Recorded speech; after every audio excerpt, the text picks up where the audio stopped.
the clothing thing, it's a great idea. Great idea. And she launched it beautifully, I thought. Yes. She did incredibly well. But it's just caused a little bit of a hoo-ha, hasn't it? You know, not her fault. I feel massively for her. You know, there's had some really bad headlines recently. This clothing collection came on called the Capsule Collection for SmartWorks. The charity helps disadvantaged women get back into the world of work, fitting them out with great outfits. And now, obviously, the collection has been bought from John Lewis, M&S and Jigsaw. People swept to you know, hoover up the items.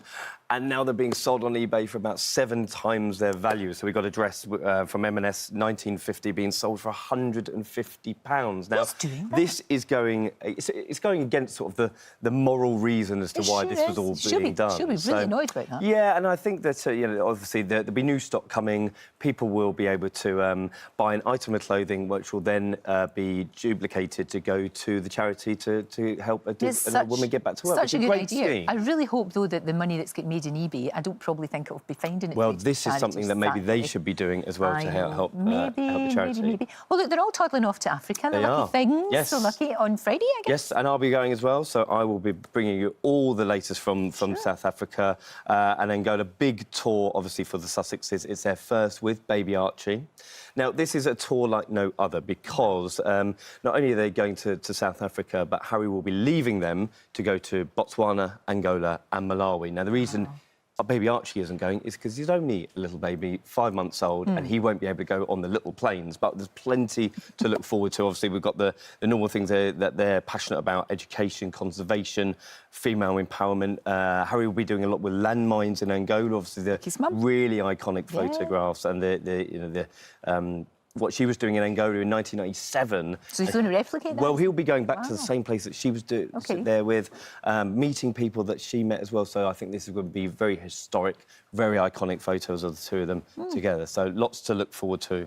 And obviously, Botswana, they had a very romantic holiday just before he proposed in 2017. So it's a very special place. A very special place. You know, what the main stone from her ring, I think, is from Botswana as well. So plenty to look forward to. Look, I'm very excited about the Crown coming back. Yes. Because you get to know so much more about what happened, particularly about that fella there, Prince Philip. Well, indeed. So the Crown is back in November, you know, hotly anticipated. Certainly, Tobias Menzies is playing Prince Philip, and he's been given a brilliant depiction of the Duke of Edinburgh, I'm told. But in the new series, we see Prince Philip having a bit of a midlife crisis. It's in the late 60s, 1969. Okay. Now, the reason for this, he meets the crew of Apollo 11 at Buckingham Palace. Does he? And he actually thinks about, you know, what am I doing with my life? There he is, meeting Neil Armstrong. Well, we're all, you know, quite used to him being, the Queen's consort. He was a very popular member of the royal family, and he's held that duty with distinction. But back in the sort of late 60s, he actually did think, you know, what am I doing with my life? He gave up a very promising career in the Navy, and this, I'm told, is played beautifully by Tobias Menzies. So a lot to look forward to. It's interesting because in those days that was very unusual for the man to be the person very much so subservient, I guess. And he had a great career himself. You know, very forthright man as well. So plenty to look forward to on that. Something I thought I'd never really say, but Prince William's pyjamas. Well, now, this is a fantastic story, because I do believe that you may have even fondled the future King's pyjamas. I think I did. Now, let me explain a little bit. Now, Prince William was at the BAFTA HQ yesterday in central London, launching a new exhibition called Behind the Screens, which is celebrating 75 years of the UK's film and television industry. Now, two big parts of this, obviously, are sort of old shows like The Clangers. Now, you and I are too young to remember. No, I do remember them very well. Well, The Clangers is celebrating its 50th anniversary this year.